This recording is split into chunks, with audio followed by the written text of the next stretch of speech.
So ಹಾಗೆ so ಮೂಲಾಧಾರ ಬಂದು root of the spinal ಇರುತ್ತೆ. ಆ್ಯಂಡ್ ಈ ಚಕ್ರಸ್ ಎಲ್ಲ ಏನಪ್ಪ ಅಂದರೆ ಈ ನಾಡೀಸ್ಗಳು 1-2-3 ಕಡೆ ಜಾಯಿನ್ ಆಗುತ್ತಲ್ಲ, ಒಟ್ಟು ಬಂದು 114 ಚಕ್ರಗಳಿದ್ದಾವೆ. ಅದ್ರಲ್ಲಿ ಮೇನ್ ಚಕ್ರಗಳು ಬಂದು ಈ 7 ಚಕ್ರಗಳು. ಇದರಲ್ಲಿ ಎಲ್ಲೆಲ್ಲಿ ಜಾಯಿನ್ ಆಗುತ್ತಲ್ಲ ನಾಡೀಸ್ಗಳು, ಅದನ್ನೆಲ್ಲ ಚಕ್ರಗಳು ಅಂತ ನಾವು ಹೇಳ್ತೀವಿ. ಈ ಪ್ಲೆಕ್ಸಸ್ ಅಂದರೂ ಅಷ್ಟೇ, ಮಲ್ಟಿಪಲ್ ನರ್ವ್ಸ್ ಒಂದು ಕಡೆ ಜಾಯಿನ್ ಆಗುತ್ತಲ್ಲ, ಅದನ್ನೆಲ್ಲ ಪ್ಲೆಕ್ಸಸ್ಗಳು ಅಂತ ಹೇಳೋದು. ಸೋಲಾರ್ ಪ್ಲೆಕ್ಸಸ್ಸು, ಕಾರ್ಡಿಯಾಕ್ ಪ್ಲೆಕ್ಸಸ್ಸು, ಹಿಂಗೆ ಡಿಫ್ರೆಂಟ್ ಪ್ಲೆಕ್ಸಸ್ಗಳು ಇರುತ್ತಲ್ಲ. ಅದೇ ರೀತಿ ಚಕ್ರಗಳು ಸಹ 1-2-3 ನಾಡಿಗಳು ಒಟ್ಟಿಗೆ ಜಾಯಿನ್ ಆಗುತ್ತಲ್ಲ, ಅದನ್ನೆಲ್ಲ ಚಕ್ರಾಸ್ ಅಂತ ಹೇಳ್ತೀವಿ. ಸೊ ಇವಾಗ ಮೂಲಾಧಾರ ಚಕ್ರದಲ್ಲಿ ಒಂದಷ್ಟು ನಾಡೀಸ್ಗಳು ಜಾಯಿನ್ ಆಗುತ್ತೆ.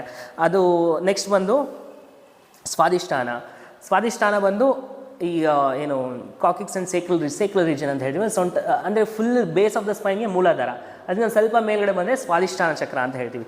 ಸೊ ಸ್ವಾದಿಷ್ಠಾನ ಆದಮೇಲೆ ನೆಕ್ಸ್ಟ್ ಬಂದು ಮಣಿಪುರ ಚಕ್ರ. ಮಣಿಪುರ ಬಂದು ಹೊಕ್ಲಿನ ನೇರಕ್ಕೆ ಮಣಿಪುರ ಚಕ್ರ ಇರುತ್ತೆ. ಆಮೇಲೆ ನೆಕ್ಸ್ಟ್ ಬಂದು ಅನಾಹತ ಬಂದು ನಮ್ಮ ರಿಬ್ಸ್ ಇರುತ್ತಲ್ಲ, ರಿಬ್ಸ್ ಬಂದು ಇಲ್ಲಿ ಜಾಯಿನ್ ಆಗುತ್ತಲ್ಲ,